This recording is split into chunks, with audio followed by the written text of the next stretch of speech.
It's an encouraging first performance. What was the best thing you saw from that unit? Well, I thought a lot of guys stepped up and made plays. I thought we were really good on the outside. I think ITS and Chris were really good. And then, with Kalen getting his first start, was really impressed. We thought he'd do well, but I think he just looked so comfortable out there and so seasoned, and he never panicked even from the first play. So it was good to see. With what he showed, does that compel you to give him more opportunity now? Yeah, he's going to get more opportunities. He's proved that part of it.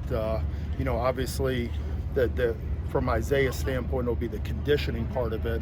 But from that, he's proved that he belongs out there. So as we continue on, he's going to play a lot.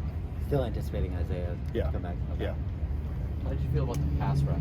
It was good. There's statistically, I think everybody gets kind of consumed in sacks, but they affected the quarterback in the way that he threw the football in terms of trying to step through throws, and they were really, really close.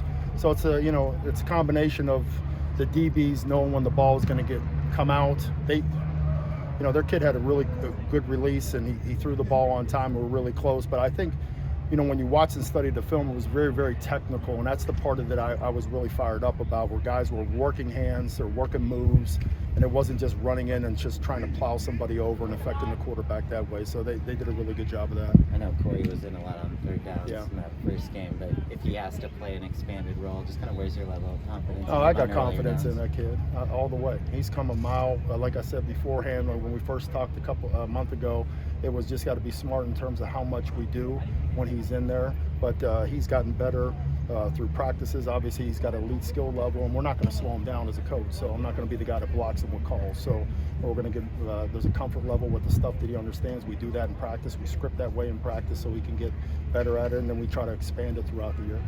Todd, I know that it's a very small sample since we're so early in the season, but do you sense the pendulum swinging a little bit back toward defense generally? Well, we'll see. It's hard to tell. It is. I think this game's going to be a great test for us because they're going to line up and they're going to run the football. They're going to be in personnel groupings that our guys haven't seen a lot of, and I'm excited to watch that. Right? I think that trying to match their physicality, because they're going to want to run the football, especially kind of settling in on a quarterback. They have to do that for him. So maybe next week I can answer that question. But that test we kind of passed. Now we go into a league with different type of athletes and bigger and stronger guys. So it's still to be proven.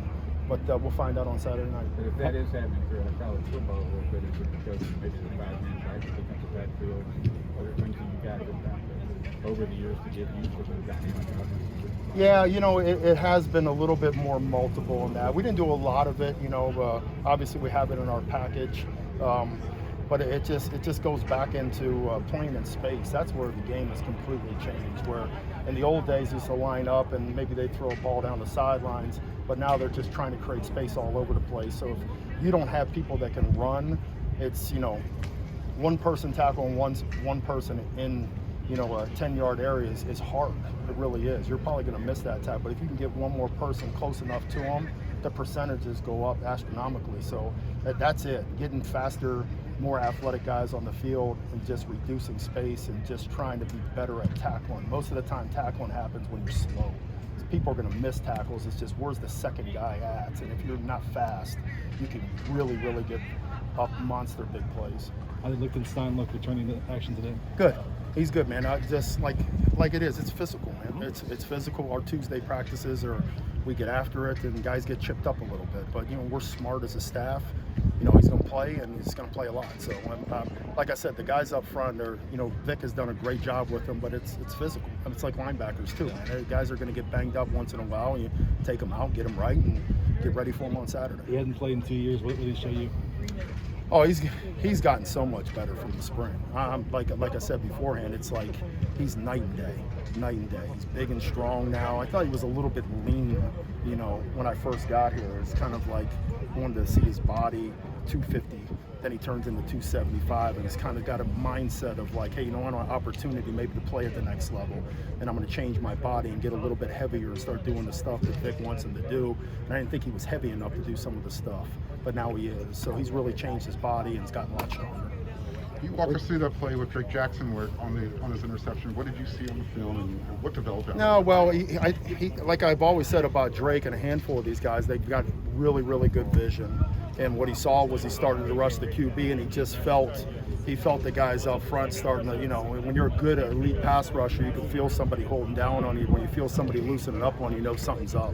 And he just peeled back, and they never saw him. That's a really athletic play. You just got to get him to tuck the ball in a little bit. I don't like him swinging the football around, but it was a really good play. Clay's talked a lot about seeing the defense take on your personality. In which ways did you see them kind of channel that? Well, we go out here and we work. I mean, that's probably it. So the personality is kind of like all of us together. It's just good or bad. I'm responsible for the units, but I think if you talk to every coach, we kind of, when we put this whole thing together, we were fortunate enough to have a whole bunch of people with the same mindset. I think we started that when our very first interview where we sounded like parents together. Mm-hmm. And that's the way we are. So I think if you're a kid and you look at it, sometimes you're looking for maybe somebody that you can go to and say, hey, is this the way to do it? And we're all talking, we're so aligned. And I think if you're a kid, you kind of respect that, hey, this is the way we're going to do it. And once again, goes back to, it's not what we demand, it's what a championship demands. And if you want to win a championship, do it this way. If you don't, then we'll put somebody else on the field instead of you. Cool? Yeah, thank you.